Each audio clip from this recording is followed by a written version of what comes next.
दोस्तों, नवरात्रि का यह पर्व माता को प्रसन्न कर आशीर्वाद प्राप्त करने का होता है।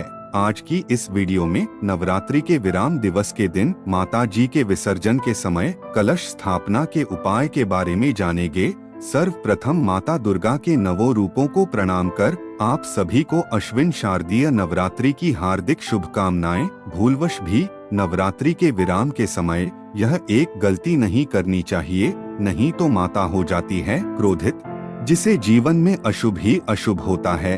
अब बात कर लेते हैं नवरात्रि में स्थापित किए जाने वाले कलश की। जब कलश स्थापना की जाती है तो कलश के नीचे चावल जरूर रखे जाते हैं, जिसके ऊपर कलश रखा होता है, और कलश के ऊपर कपड़ा और कलावा बंधा हुआ एक नारियल रखा हुआ होता है। कलश स्थापना में इन समस्त साहित्य का विशेष स्थान होता है। नवरात्रि में 9 दिन माता रानी के इष्ट वंदना के साथ साथ 9 दिनों तक कलश की पूजा पाठ की जाती है। ऐसे में नवरात्रि के विराम के समय कलश स्थापना में उपयोग किया हुआ समस्त साहित्य को पूरे विधि विधान के साथ व्यवस्थित करना अनिवार्य होता है। अगर भूलवश भी कलश स्थापना के किसी भी साहित्य को गलत तरीके से इधर उधर रख दिया जाता है तो उसका अपमान हो जाता है, जिससे माता अपने भक्त से अप्रसन्न और क्रोधित हो जाती है, और क्रोधित होकर भक्त का सारा पुण्य कर उसे अपने जीवन में आर्थिक तंगी, निर्धनता, परेशानी, बीमारी आदि अनेक प्रकार के संकटों से भर देती है, जिससे व्यक्ति का जीवन पूर्णतः समाप्त ही हो जाता है। इसलिए माता के नवरात्र में उपयोग किए जाने वाले समस्त साहित्य को विधि विधान के अनुसार उसका उपयोग एवं विसर्जन कर देना चाहिए, जिसमें सर्वप्रथम कलश के ऊपर रखा हुआ नारियल कन्या पूजन के समय तोड़कर कन्याओं में बांटे और स्वयं भी माता रानी के प्रसाद के रूप में ग्रहण कर ले।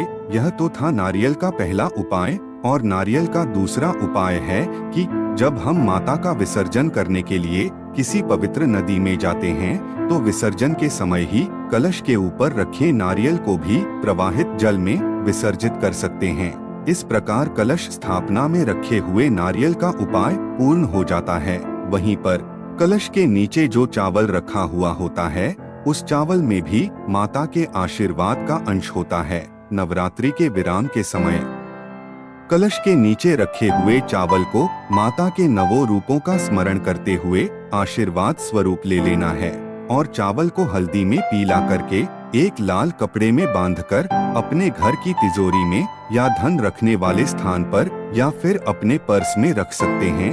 माता के स्थिर लक्ष्मी स्वरूप का स्मरण करते हुए अपने जीवन से आर्थिक कष्टों को दूर करने के उद्देश्य से रख लेना चाहिए। पूर्ण विश्वास के साथ यह उपाय कर लेने मात्र से व्यक्ति के जीवन से आर्थिक अटकलें दूर होने लगती है, हमारे जीवन में धन का अभाव समाप्त हो जाता है और माता लक्ष्मी के आशीर्वाद की प्राप्ति होती है।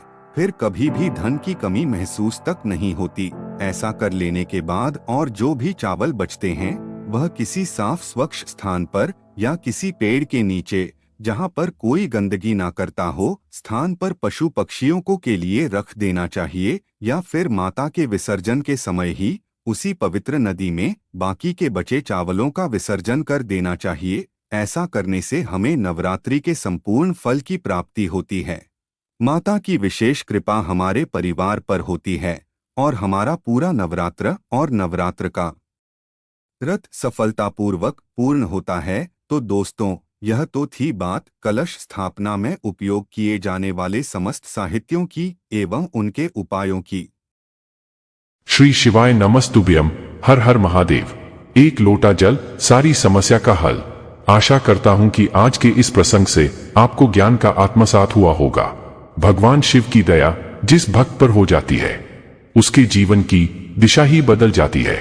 ऐसे ही कल्याणकारी उपायों के लिए हमारे YouTube चैनल शिव की दया दिशा को लाइक, शेयर और सब्सक्राइब करें, ताकि हमारा अपने धर्म से जुड़ाव बना रहे और हम सभी एक दूसरे से जुड़े रहे।